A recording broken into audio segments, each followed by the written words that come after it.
Op, sa maniwala kayo sa hindi mga Dre, it's a different day. Yung suot ko lagi parehas pa rin. Huwebes ngayon at as usual mga Dre, no, uwian na naman tayo. Isang araw na lang mga Dre, oh. Friday na naman, di ba? Alam niyo naman, pag Friday, syempre, yan ang ating favorite day mga Dre, no. Sino ba nga ayaw sa pagpapahinga, no? Ang sarap kayang sarap kayang nakatabay ka lang. Di ba? Nasa bahay ka lang, nagre-relax. O kaya, habang nagpa-part-time ka, habang nagre-relax ka, nagpa-part-time ka, di ba? Kumikita ka na, may pera ka pa. Hindi rin pahinga. Thank you sa mga comment nyo mga Dre, no? Kasi may nagsabi na akala niya hindi rin ako nagbabasa ng comment. Nagbabasa po ako ng comment mga Dre, no? Minsan lang, hindi na ako nakakasagot, pero binabasa ko po, no? Siyempre, importante po kayo sa akin, di ba? Kayo po ang, dahil sa inyo, kaya may YouTube ako mga Dre, no? Kaya nga gumagawa ako ng content mga Dre, no? Para panoorin nyo, para nang sa ganon, kumita rin ako mga Dre, no? Ayun ang katotohanan dyan. May babasahin ako sa inyong comment, maganda-ganda to mga Dre, no? Teka, atras ba muna ako? Hindi, babasahin ko na muna habang pinapainit ko yung makina mga Dre, no? Tsaka may mga nababasa din akong kumbaga sabi nga, live within your means, no, mga Dre, no? Totoo yan, no? Matagal lang kasabihan yan. Maraming ang hindi sumusunod dyan, eh. Yan ang totoo talaga, mga Dre, no? Siyempre, malaking bagay na live within your means, di ba? Kasi nga, kung kulang yung sweldo mo, bakit sobra-sobra yung gagastusin mo? Di ba? Huwag kayong tutulad sa mga idol nyo, mga Dre, no? Ito ang sabi mga Dre, no? Mga vloggers, panay enjoy, shopping, travel, YOLO. You only live once. Then maglalabas ng vlog na struggling. May kasama pa yung kapit lang sa taas. Nagiging religious bigla. Hihingi pa ng prayers from their viewers. Tapos ginagamit daw sila ng Panginoon to spread awareness. Ibang klase talaga. Kapag na-point out mo sa kanila bakit sila hirap sa finances nila, basher ang dating mo. Sino ba nagsabi nun? Oo nga naman, di ba? Shopping ka ng shopping, tapos pasyal ka ng pasyal. Tapos biglang sasabihin mo, nag-i-struggle ka sa pera, di ba? Okay, nahihirapan ka. Mali naman talaga yung mga Dre, no? Huwag pambira. Yung mga content creator na mga yan talaga, mga Dre, no? Talagang pasawa yung mga yan, eh. Ito pa yung sabi niya sa akin, mga Dre, no? Basically, you can do whatever you want with your imaginary 100K. Ito yung video ko na sinabi kong, kung may 100K ako, uwi ako sa Pilipinas, uubusin ko yung mga Dre, no? Kung hanggang kailan, magtatayo ako ng negosyo. Pag naubos na yon at wala na akong pera, balik ako sa Canada. Yun yung gusto kong gawin sa 100K mga Dre, no? Kaya sabi niya rito, you can do whatever you want with your imaginary 100K. But remember this, enjoy now, iyak and do sa later. Sabi niya, may pa yun, yung enjoy now, sabi niya, may parenthesis yun na short term, tapos yung iyak and do sa later for the rest of your life. Diba? What if the only time you have is now? Just now. Diba? Paano kung yung buhay mo hanggang 1 year ka na lang, diba? Who knows? Walang mali sa pagtitipid mga Dre, no? At wala ring mali sa paggasta. Depende sa tao yan, diba? Tsaka, let's say, shopping ng shopping. Ako ba yun, Dre? Ako ba yung sinasabihan mo? Tanong muna kita, ha? Kasi, shopping ng shopping, hindi naman ako masyadong shopping. Window shopping yan. Tsaka kung mamili ako, pagtatanggol ko na yung sarili ko, Dre, ha? Kung mamili ako, pa isa-isang damit, diba? Isa, dalawa, siguro mga 40. Minsan mga Dre, ito totoo to baka sino nagsabi, plastic daw pala ako, magastos pala ako, kung umasta raw ako parang kuripot. Hindi naman mga Dre, no? Hindi ako plastic, talagang nag-iisip lang ako ng magaling pag may bibilin ako. Sabi ko nga sa inyo, kinukompute ko di ba? 2 oras ko na to, tapos ito lang yung bibilin ko, di ba? Tama ba yon? Kaya binibili ko agad mga Dre, no? Hindi, pag may bibilin ako mga Dre, no? Minsan may threshold ako. Let's say, kahit dalawa yung gusto ko mga Dre, let's say nakakita ko ng t-shirt, isang t-shirt tapos isang magandang jogging pants.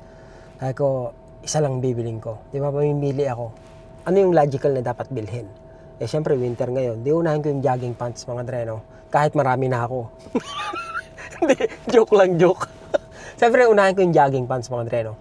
Yung t-shirt, pwede namang sa summer na. O kaya, let's say, marami na akong jogging pants. Sabi ko, marami na akong jogging pants. Yung t-shirt na lang. Kasi mas mura yung t-shirt ngayon kaysa sa summer. Yung ganun, mga Dre, no? Somehow, naghahanap ako ng katwiran, no? Kaya, isa lang dapat kong bilhin. Diba? Kahit pa sabihin, may pambili ako, baka sabihin mo, syempre, wala kang pambili, kaya isa lang bibilin mo. Kahit may pambili, ganun pa rin, mga Dre, no? Tapos sa travel, naku po, traveling is, I think, yung mga paminsan-minsan travel, di ba? Punta ka ng US, yung gano'n, punta ka ng kung saan mang gusto mo. Okay lang yan, di ba? Pera, mga Dre, kikitain yan. Tandaan nyo, kahit gano'ng karami yung pera nyo, mga Dre, no, hindi nyo magagamit yan para bumili ng isang oras para madugtungan yung buhay nyo. Di ba? Pero kung maubos yung pera mo, magtrabaho ka lang ng extra, magkakapera ka uli eh. Diba? Yan yung katwiran ng mga siraulo. Nakatulad ko, mga Dre, no? Ako, mga Dre, no, ano man tawag dito, disclaimer lang, no? Hindi ito yung channel na kung saan tuturuan ko kayo mag-ipon. Diba? Kasi nga, ako, diba, kumbaga, samantalahin mo hanggat bata ka pa. Alam mo yun? Mag-ipon ka kung gusto mo, pero wag mong kalimutan na, wag mong ibuhos lahat nung kinikita mo sa pag-iipon na to the point na minsan deprive ka na sa maraming bagay o kaya hindi ka na nag-i-enjoy, diba? Kasi nga naghahabol ako ng pagtanda, kailangan ko mag-ipon, diba? Ngayon, let's say 50 na ako, kailangan ko mag-ipon, meron na lang akong 10 years or 15 years para mag-ipon, kaya dapat ito yung itatabi ko kada isang buwan, diba? Meron basa akong comment ngayon, mga Dre, no? Ganun yung ginagawa. Tapos nung tumanda, wala pang, alam mo yun, hindi pa na-enjoy yung pensyon, ilang buwan pa lang mula nung nakuha yung pensyon, namatay na. Diba? Hindi ko kayo tinatakot or alam niyo yun, sinisiraan ng loob. Pero that's the reality, mga Dre, no?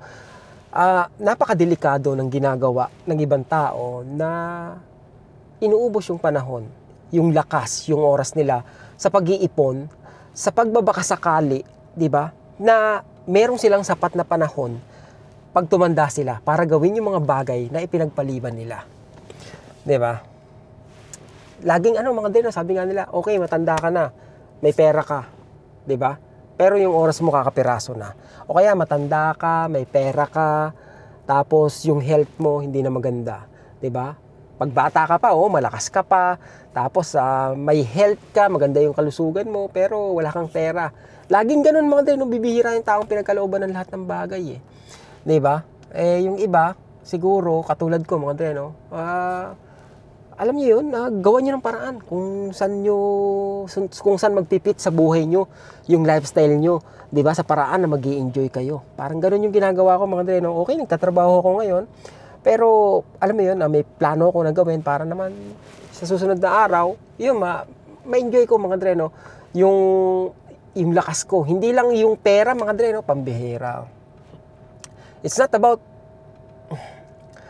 dati may nagsabi rin sa akin, mga Dre, na tsaka ka na tumulong, di ba? Pag may sapat ka ng pera. Ang katwiran ko naman, okay, kailan ako magkakaroon ng sapat na pera? Paano kung hindi dumating sa akin yung time na magkaroon ako sapat na pera? Di hindi na ako nakatulong, mga Dre, no? Namatay na ako nang hindi nakakatulong. Alam niyo yun, mga Dre, it's not all about money, mga Dre, no? Walastik. Pa-English na tuloy ako, di ba?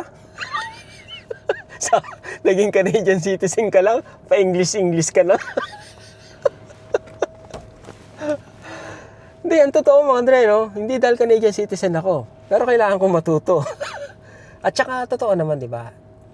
Hindi naman lahat lagi na lang pera, pag-iipon. Di ba? Tandaan nyo na habang sinusubsob nyo yung sarili nyo sa trabaho at sa pag-iipon, tumatanda din kayo. Di ba? Baka ma-realize nyo one day na, uy, ang dami ko ng pera. Gusto ko mag-travel. Teka lang, ang sakit ng tuhod ko, hindi ako makalakad. Ganon, di ba, pambihira. Tsaka isang bagay pa, mga Dre, no? Sabi nga dito si Franz Toronto pala itong mga Dre, nag-comment. No? Shoutout sa iyo, Franz, no? Thank you sa comment mo. Tsaka sabi niya nga, ano pa yon? Do whatever you want with your imaginary 100K. Ito yung claim it, di ba? Bakit pag positive, pag pangarap ko magkaroon ng malaking bahay, sabi nila, claim it, di ba? Para i-manifest mo, para matupad mo. Pero pag sinabi mo, 100,000, let's say magkaroon ka ng 100,000. Okay, dream on. Imaginary. Di ba? Bakit ganun? Malusti ko. Kiniklaim ko lang yung 100,000, di ba? Malay mo, ma-attract ko. Eh di, panalo ko. Ang hirap mga din pagdating sa sa pera, usapang pera. Madaming ang daming issue, di ba? Kahit yung hindi mo kasamang nagtrabaho, pagdating sa paggastos, papakialaman ka, di ba?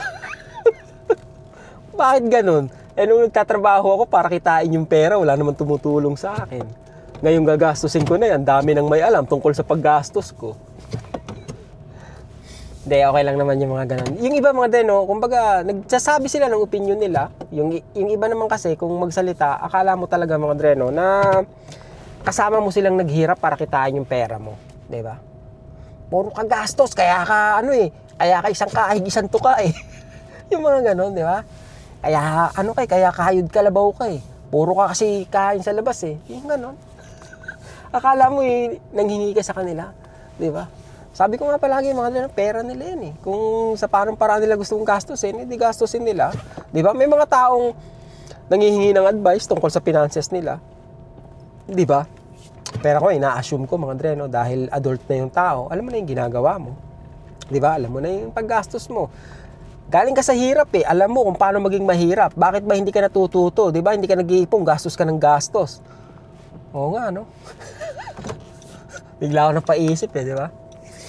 Wala di ba? Magkakaiba tayo ng mga dreno. Magkakaiba tayo ng point of view sa buhay.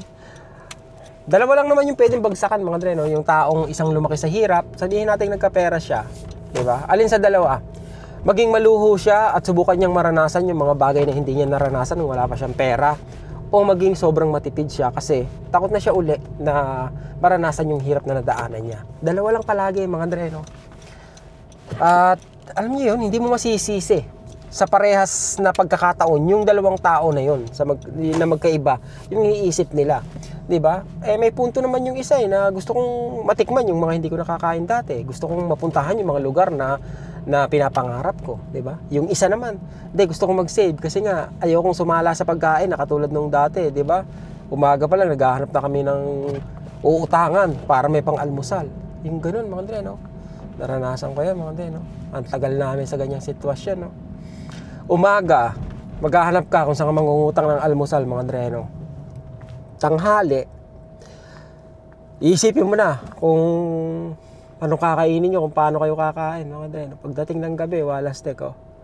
Isang sardinas, mga dre. 4 kami, 3 lang yung laman, no? Sasabihin ng nanay mo, sige na, kainin nyo na yan. Ibig sabihin, sa kanya yung sabaw. Ang pangit, di ba? Ang pangit ng ganun, mga dreno. Kaya siguro mag-iipon ka, 'di ba? Kung matino ka, mag-iipon ka, 'di ba? Kasi nga ayaw mo nang maranasan 'yon. Pero on the flip side, mga dreno, kakain ka hangga't mabusog ka kasi nga naranasan mong magutom 'di ba? Kahit anong gawin, parehas may tama, mga dre, 'di ba? Lumayo na tayo sa comment no? Pero ganun pa man, kumbaga, may mga nanonood, may mga viewers, mga dreno, na nagpapasalamat na kahit papaano na-entertain sila sa kwento o kaya doon sa daily lives na pinapakita o doon sa mga hindi magandang experience na napagdaanan, 'di ba? At yung iba naman is somehow may natututunan, mga dreno, yung iba na sa panonood sa iyo may mapupulot sila, mga dreno, kahit konti, 'di ba? Which is thankful, 'di ba? Thankful yung mga nagba-vlog, mga dreno, na kahit papaano sa pagbabahagi nila ng kwento nila is may tao silang naapektuhan, mga dreno. May taong nainis sa kanila dahil anyabang nila, 'di ba? May taong may nakuhang aral sa mga katangahan nila, 'di ba? Dahil waldas sila at hindi nag-iipon, 'di ba? So yung nanonood, wag natin tularan yan. Kita mo nangyari, di ba? 7 days nagtatrabaho, hindi na nagpapahinga, di ba? Wala nang buhay. Yung ganun, di ba? Kahit pa paano may nakukuha yung nanonood, mga dreno. Yung iba, ewan ko, mga dreno, nanonood ka para ka nanonood ng pelikula. Kaibahan nga lang, true to life story to, di ba? Nanonood ka ng pelikula. At ang gusto mong mangyari, ikaw yung maging director dahil kahit audience ka lang. Di ba? In a perfect world, mga Dre, no? Na mangyayari sana yung gusto nyo, di ba? O kaya sa buhay nyo. Tsaka isang bagay pa, mga Dre, no? Kumbaga, paano makikinig ka ba sa isang tao na nag-a-advise sa'yo? Samantalang, yung buhay na meron siya, hindi yun yung pangarap mo. Makikinig ka ba sa kanya? Diba? I mean, kayo na sumagot, mga Dre, no? Basta ako, masaya ako sa ginagawa ko. Diba? Kahit anong mangyari. Magkanda hirap-hirap ako, at least nagawa ko yung gusto ko. Ayokong dumating ako sa point na kung kailan mamamatay na ako, tsaka ako sasabihin sa sarili ko na sana pala nag-ipon ako ng madami para mamamatay ako maganda yung lilibingan ko.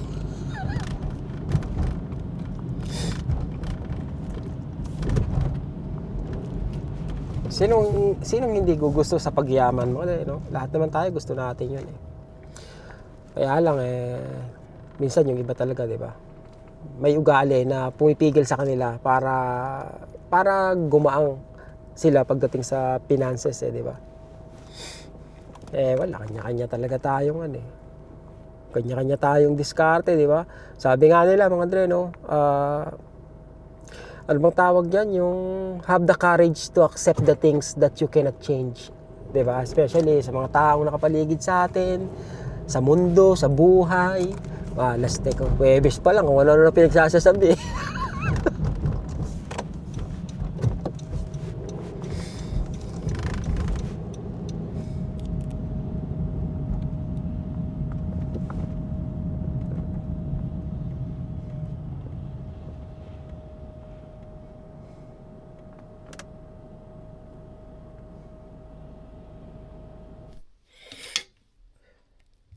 Ang ating dinner, mga Dre, no? Supper pala. Ang tawag sa amin dito ay supper. Kimchi, tsaka ito yung ating beef. Ayos na ayos yan, mga Dre, no? Pampalasa lang. Asin lang nilagay kong pampalasa sa beef. Nilagay ko yung asin nung luto na yung beef. Ayan pa yung mga ng asin, no? Okay, mga Dre. Ciao. Wait, we don't have to start the day yet.